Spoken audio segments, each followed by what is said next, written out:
Hello, કેમ છો બધા? મજામાં? બધાને મારા જય શ્રી કૃષ્ણ. આજે આપણે ફરીથી એક ફરાળી રેસીપી લઈ આવ્યા છીએ. આજે આપણે ફરાળી કટલેસ લઈ આવ્યા છીએ. હવે આ કટલેસ છે એ એકદમ સરસ બને છે. ફરાળમાં તો ખવાય જ છે, ફરાળ વગર પણ તમે ઉપયોગમાં લઈ શકો છો. તો તેના માટે મેં બાફેલા બટાકા લીધા છે. બટાકાને બાફી મેં રાખી દીધા છે પહેલેથી. લીલા મરચાં છે, મરચું પાવડર, મીઠું છે, ગરમ મસાલો, હળદર, કોથમરી, કોપરાનું ખમણ, તપકીર અને લીંબુ છે અને થોડુંક મરી છે. તો પહેલાં આપણે જે બટાકાનું મિશ્રણ કરવાનું છે ને એ કરી લઈએ. જો જરાક તમને એમ લાગે કે બટાકું કાચું છે તો તમે ખમણીથી પણ ખમણ કરી શકો છો, પણ થોડા કડક જ રાખવાના. સાવ ગરી જશે ને બટાકું તો એમાં પાણીનો ભાગ વધારે રહી જાય છે, એટલે થોડું કડક જ રાખવાનું, પણ કાચું ન રાખવાનું એમ. તો હું પહેલાં મિક્સ કરી લઉં. તો બટાકાને મેં પહેલાં માવો બનાવી લીધું છે. હવે આપણે એમાં મસાલા કરી દઈશું. લીલા મરચાં, મીઠું ટેસ્ટ પ્રમાણે. જો તમને મીઠું બહુ ભાવતું હોય, સ્વીટ બહુ ભાવતું હોય તો તમે આમાં સુગર નાખી શકો છો, પણ અત્યારે બટાકા જેવા મીઠા આવે છે એટલે મેં ખાંડ નથી નાખી, એટલે ખાલી નમક જ નાખ્યું છે. તમને ભાવતું હોય તો તમે આમાં ઉપયોગ કરી શકો છો. મરચાંનું પાવડર છે, થોડુંક ગરમ મસાલો છે, કોથમરી, હળદર છે, કોથમરી, ટોપરાનું ખમણ, લીંબુનો રસ થોડુંક જ લેવાનું છે. આવી રીતે બી પડી જાય તો કાઢી લેવાના છે, કેમ કે મારાથી પડી ગયા છે.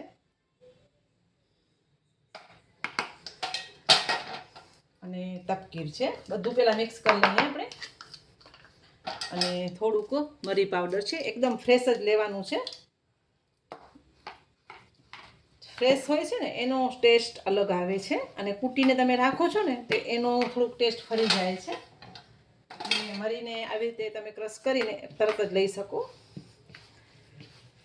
હવે આમાં તપકીર તમારે જોઈતા પ્રમાણમાં લેવાનું હોય છે. ઘણીવાર બટાકામાં મોઇસ્ચર ઓછું હોય છે તો ઓછું તપકીર જોઈએ છે, ઘણીવાર વધારે હોય મોઇસ્ચર તો વધારે તપકીરની જરૂર પડતી હોય છે.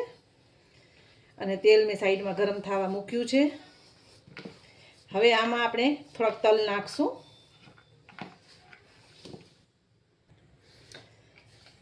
થોડુંક મેં તલનું પ્રમાણ વધારે લીધું છે. આમાં સફેદ અને કાળા બંને તલ તમે લઈ શકો છો. અને એકવાર આપણે મિક્સ કરી લઈએ. અને તપકીર તમે જોઈને લેજો, કેમ કે બહુ વધારે લેવાથી પછી લોટનો જ સ્વાદ આવતું હોય છે. પણ બટાકા બાફવામાં ધ્યાન રાખશો ને તો તપકીરની ઓછી જરૂર પડશે. હવે ઘણા લોકો કહેશે કે આમાં ફરાળી લોટ પડે કે સામો પડે, પણ ના, ફરાળી લોટય નહીં પડે અને સામોય નહીં પડે. આમાં તમે તપકીર લેશો તો જ સારું લાગશે. હવે તમને આમાં ભાવતા હોય તો સિંગદાણાનો ભૂકો લઈ શકો છો તમે, પણ અત્યારે હું સિંગદાણા નથી નાખતી. આવી રીતે એક પ્લાસ્ટિક લઈ લીધું છે, એનામાં થોડુંક તેલવાળું હાથ કરી લીધું છે. અને આપણું આ મિશ્રણ છે એનાથી આપણે કટલેસ વાળી લઈએ. જો બટાકા સરસ બફાણા હશે ને તો બહુ હાથમાં ચીપકશે પણ નહીં અને છૂટી પણ નહીં જાય તેલમાં નાખવાથી, એટલે એ ખાસ ધ્યાન રાખવાનું. આ મેં કટલેસનું મોલ્ડ લીધું છે, તો તમને જે આકાર આપવું હોય એ શેપ તમે આપી શકો છો. સાઈઝ તમારા પ્રમાણે તમે નાની મોટી બનાવી શકો છો, અથવા તમે રોટલી જેવો થેપીને પણ તમને એ બતાવી દઉં એકવાર કે આના ઉપર આવી રીતે થેપીને આવી રીતે કટ પણ કરી શકો છો. તમને જેમ ફાવે એ રીતે તમે કરી શકો છો, પણ આપણે તો કટલેસનો ઓલો શેપ આપીએ છીએ. આ તો મેં તમને બતાવવા માટે.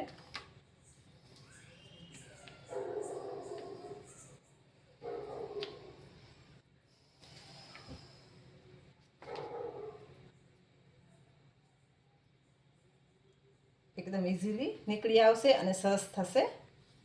તો આપણે બધા કટલેસ પહેલાં કરી લઈએ. તમે જોઈ શકો છો આપણો કટલેસ એકદમ સરસ થઈ ગયું છે. એવી જ રીતે બીજો બતાવી દઉં. એકદમ સરસ અનમોલ થઈ જાય છે, કાંઈ એવું બધું મહેનત જેવું કાંઈ છે નહીં. તમે જોઈ શકો છો. આપણે કટલેસ વાળી લઈએ. તો આપણા કટલેસ વળાઈ ગયા છે. આપણે તળી લેશું. આપણું તેલ સરસ ગરમ થઈ ગયું છે. તો આપણે કટલેસ લઈ લઈએ.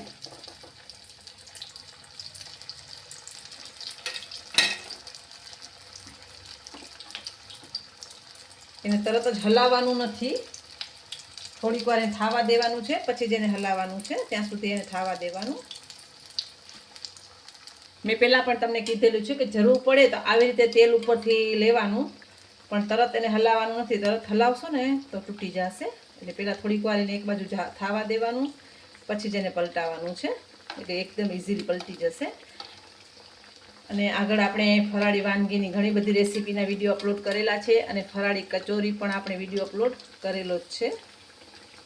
હવે આપણે જે થઈ ગઈ છે એને આપણે પલટાવી નાખીએ. તમે જોઈ શકો છો એકદમ સરસ ઇઝીલી પલટી ગઈ અને ગોલ્ડન થવા પણ લાગી છે.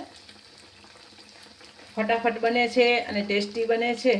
હવે આનામાંથી આપણે અત્યારે તો કટલેસ જ રાખશું, પણ તમે ચાટ પણ બનાવી શકો છો. આલુ ટીકી ચાટ છે કે કટલેસ ચાટ છે બનાવી શકો છો, કે ચટણી છે, દહીં છે, બે જાતની ચટણી, લીલી અને મીઠી, અને ઉપર દહીં સર્વ કરી અને ચાટ પણ તમે સર્વ કરી શકો છો. તો આપણે એને ખાવા દઈશું. તો આપણી કટલેસ તળાઈ ગઈ છે. સરસ કાઢી લેશું. તમે જોઈ શકો છો એકદમ સરસ તળાઈ ગઈ છે. તો તૈયાર છે એકદમ સરસ એવી ફરાળી કટલેસ આપણી. તો આપણે એને સર્વ કરી દઈએ.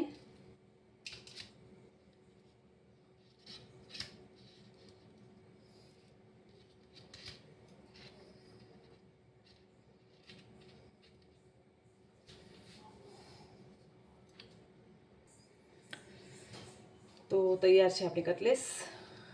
કાળી પ્લેટમાં થોડુંક કાળું કાળું બધું થઈ જતું હતું. હવે આપણે ઉપરથી જેમ કીધું એમ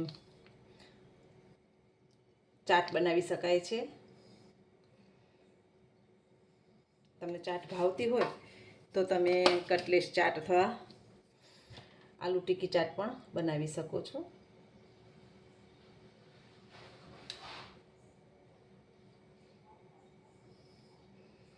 તૈયાર છે આપણી એકદમ ટેસ્ટી એવી કટલેસ ચાટ.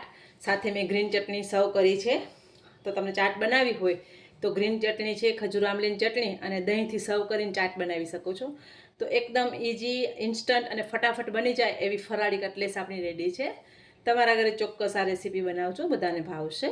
પહેલાંથી તૈયારી કરીને રાખશો, પછી જ્યારે સર્વ કરવી હોય ત્યારે તળીને આપી દેવાની. તો બહુ સરસ બને છે. બધાને મારા જય માતાજી.